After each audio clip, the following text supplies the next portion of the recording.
Halo friend, kembali lagi di Amanda Channel. Nah ini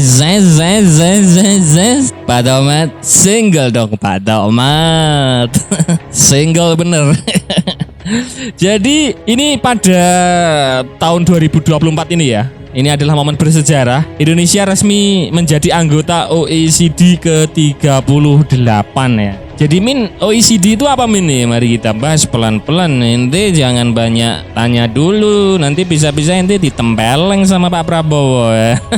Bercanda. Jadi pada tahun 2024 Indonesia secara resmi menjadi anggota ke-38 dari Organization for Economic Cooperation and Development OECD ya, sebuah organisasi terkemuka dalam kerjasama ekonomi internasional ya. Jadi tujuannya ini apa gitu loh. Kan banyak yang bertanya kan. Kemarin kan sempat ditantang juga sama istri Will. Emang lo siapa istri Will? Nah, syaratnya kan minimal pertumbuhan ekonomi suatu negara itu kan pertumbuhan ekonominya dalam 1 tahun dan 5% kan. Indonesia bisa segitu, makanya bisa masuk dalam kategori ini. Dan secara lebih lengkap OECD ini memiliki beberapa tujuan dan peranan dalam kerjasama ya. Jadi tujuannya yang pertama peningkatan ekonomi dan pembangunan. Jadi ya nanti ya investasi lebih besar, lebih gede ya, sesama anggota OECD ke-38 negara ini bisa memajukan investasi di dalam negeri. Seperti itu friend ya. Kemudian yang kedua penyusunan kebijakan dan rekomendasi. Jadi OECD menghasilkan laporan penelitian, analis dan rekomendasi kebijakan untuk pengambilan keputusan di tingkat nasional maupun di tingkat internasional. Kemudian yang ketiga ada kerjasama internasional ya. OECD memfasilitasi kerjasama ekonomi antara negara-negara anggota dan mitra. Hal ini bertujuan untuk melibatkan negara dalam pertukaran pengetahuan, pengalaman dan sumber daya. Kemudian ada perlindungan lingkungan. Terus yang penting ini mengurangi ketidaksetaraan ya. Bantuan-bantuan yang agak nyindol banget bisa dibantu sama yang lebih kaya, gitulah, kurang lebih seperti itu kan, mengurangi ketidaksetaraan. Jadi ya kayak anggota forum ASEAN itu loh kan. Sebenarnya Timor Leste gabung itu kan juga berat gitu loh, karena kita juga harus membantu Timor Leste kalau mereka jadi anggota ASEAN. Nah, kurang lebih seperti itu ya. Nah, kalau tetangga kita Amin bagaimana? Ikut nggak itu? Yang sebelah yang suka omon-omon gitu, itu nggak ikut bos ya. Sorry ya. Mereka nggak diajak ini, gimana nih Pak Tomat? Kok nggak ngusulin nih Pak Tomat ya? Jadi negara-negara anggota OECD ini kurang lebih ada 38 negara ya, mulai dari Austria, Belgia, Kanada, Chili, ada Costa Rica, Republik Ceko, Denmark ya, Finlandia, Prancis, Jerman, Yunani, Islandia ya kan. Ada Italia, Jepang, Korea, Belanda, Norwegia, Portugal, ada Spanyol, Swedia, Swiss, Turki, Inggris, Amerika Serikat, Selandia Baru, Meksiko ya. Jadi negara-negaranya udah yang pokoknya yang agak mentereng ya. Semua negara yang tergabung OECD ini negara-negara yang punya duit lah dalam bahasa enaknya kita ya. Nggak tipis ya. Kalau yang tipis ya sorry ya, nanti malah membebani anggota lain.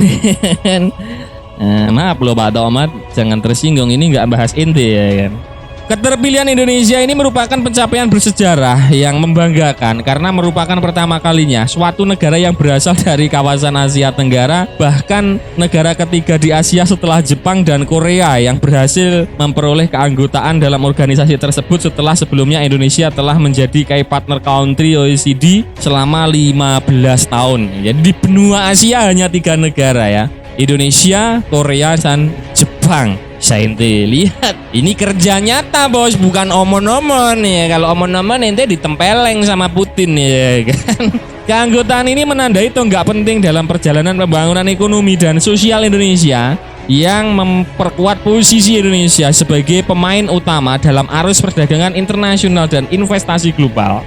Hal ini juga menegaskan keseriusan Indonesia dalam memperbaiki kerangka kebijakan ekonomi yang ada, mempercepat pertumbuhan ekonomi secara menyeluruh di dalam negeri, dan tekadnya untuk terlibat aktif dalam kerjasama internasional dengan negara-negara anggota OECD lainnya, baik dalam menghadapi tantangan global maupun dalam memanfaatkan peluang bersama yang ada.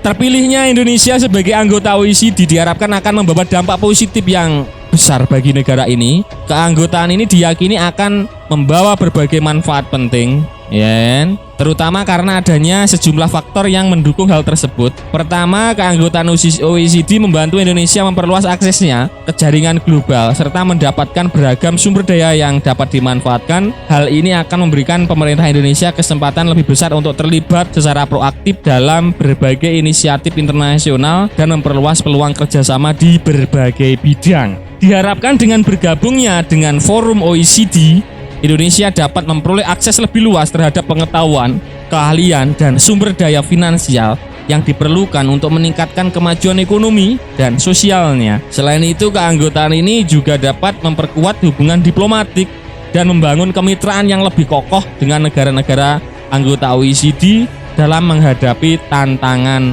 global ya. Jadi fungsinya banyak ya. Jadi 15 tahun bos, bisa kalian bayangkan. 15 tahun menunggu menjadi anggota gitu loh.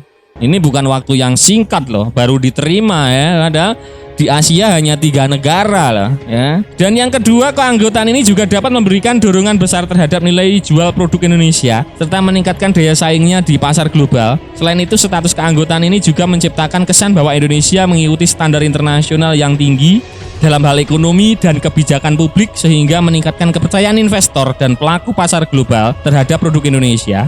Dan yang ketiga, keanggotaan dalam OECD juga dapat memberikan dukungan penting untuk meningkatkan pendapatan per kapita Indonesia. Merujuk pada laporan yang dikeluarkan oleh Badan Pusat Statistik Indonesia, pertumbuhan PDB per kapita Indonesia pada tahun 2023 mencapai 75 juta rupiah atau setara kurang lebih 4.919 US dollar ya. Angka tersebut menunjukkan bahwasannya PDB per kapita Indonesia naik sebesar 5,63% jika dibandingkan dengan PDB per kapita Indonesia pada tahun lalu.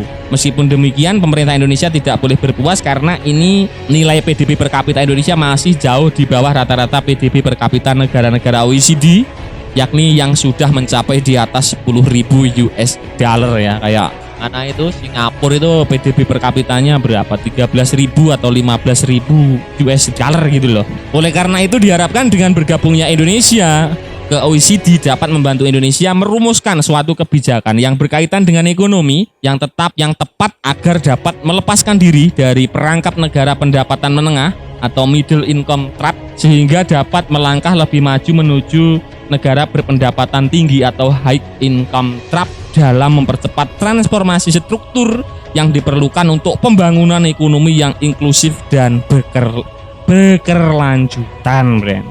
Seperti itu. Nah, Bren, itu tadi ya pembahasan admin seputar usut punya usut. Setelah menunggu 15 tahun ini akhirnya Indonesia resmi menjadi anggota OECD ke-38. Nah, kira-kira bagaimana menurut kalian terkait berita ini? Silahkan baku hantam di kolom komentar. Nah, Bren, oke, sekian dulu video dari Amanda Channel. Jangan lupa like, share, komen, dan subscribe agar channel ini semakin berkembang dan tentunya bisa bermanfaat bagi kalian semua. Nantikan video menarik dari kami lainnya. Terima kasih, see you next time and bye bye.